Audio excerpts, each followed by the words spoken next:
Assalamu alaikum ya Jamaat al-Khair. Bonjour tout le monde. J'espère que vous allez tous très bien. L'Algérie a fait match nul face à la Sierra Leone. Et alors, ce n'est pas la fin du monde que je sache. Un match nul, c'est mieux qu'une défaite. C'est vrai, me direz-vous. Nous aurions voulu que notre équipe nationale gagne ce match qui semblait être à sa portée. Mais le résultat a été tout autre. On a bien vu monsieur Jamel Belmadi être dans tous ses états.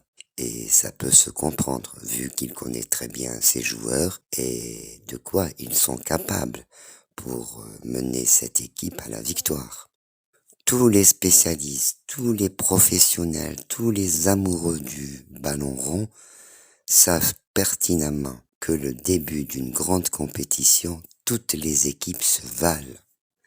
Dès le premier tour des éliminatoires, il y a toujours eu de petites équipes entre guillemets qui créent la surprise, la grande surprise. C'est normal.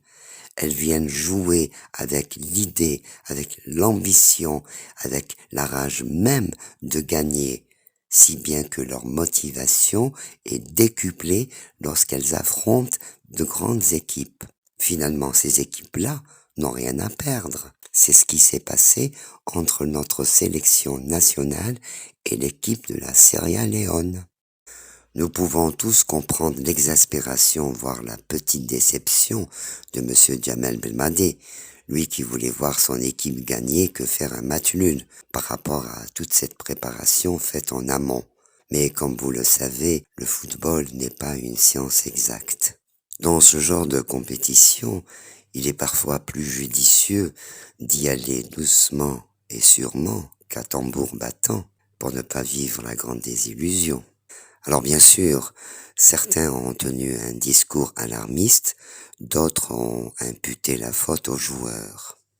Si nous faisons appel à notre logique, un match nul est un bon résultat, une victoire est un très bon résultat, mais une défaite est un mauvais résultat. Dois-je vous rappeler un événement, mes frères et sœurs? Lors de la Coupe du Monde de 2010, au premier tour, l'Espagne a perdu face à la Suisse par 1-0.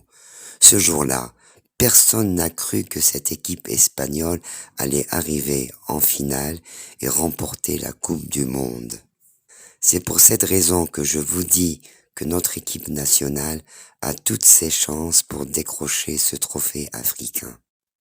En complément de tout ce qui s'est dit sur les réseaux sociaux au sujet de ce match, j'aimerais ajouter ceci.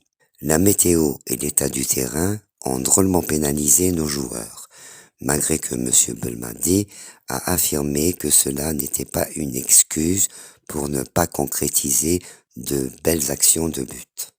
Je suis tout à fait d'accord avec lui. Seulement, il faut comprendre une chose. Quand vous jouez dans un environnement très humide, sous une chaleur accablante, que se passe-t-il? Vous fatiguez. Les muscles sollicités ne répondent pas instantanément. Votre respiration devient pénible, haletante. Vous suez abondamment, donc risque de déshydratation. Mais le pire qui puisse arriver, c'est que votre concentration y est quelque peu altérée. Par conséquent, le temps de réactivité par rapport à l'action est lent, ce qui explique entre autres les ratés de nos joueurs. Cependant, il faut reconnaître que certains de nos joueurs ont raté des occasions de but imparables. Est-ce que le moment est venu pour que ces joueurs tirent leur révérence? Telle est la question. C'est à monsieur Belmadi de prendre cette décision pour eux. Il a la charge et la responsabilité de tous ces joueurs. C'est lui qui sélectionne. C'est lui qui décide qui joue ou qui ne joue pas. C'est à lui seul, je le répète, de prendre les décisions qui s'imposent dans l'intérêt de tous. Voici un message adressé à notre frère Jamel Belmadi. Au nom de tout le peuple algérien, permets-moi, cher Jamel, de te dire que tu as et auras toujours notre soutien indéfectible, quels que soient les résultats obtenus par notre équipe nationale. Tu es cet homme qui fait entrer le bonheur dans nos foyers.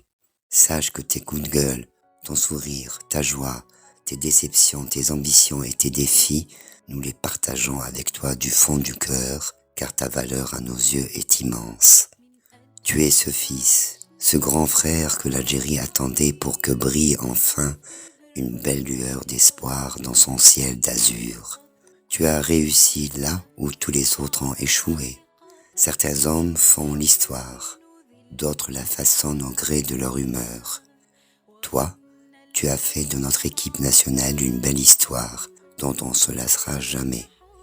Une histoire qui marquera notre génération et les générations futures.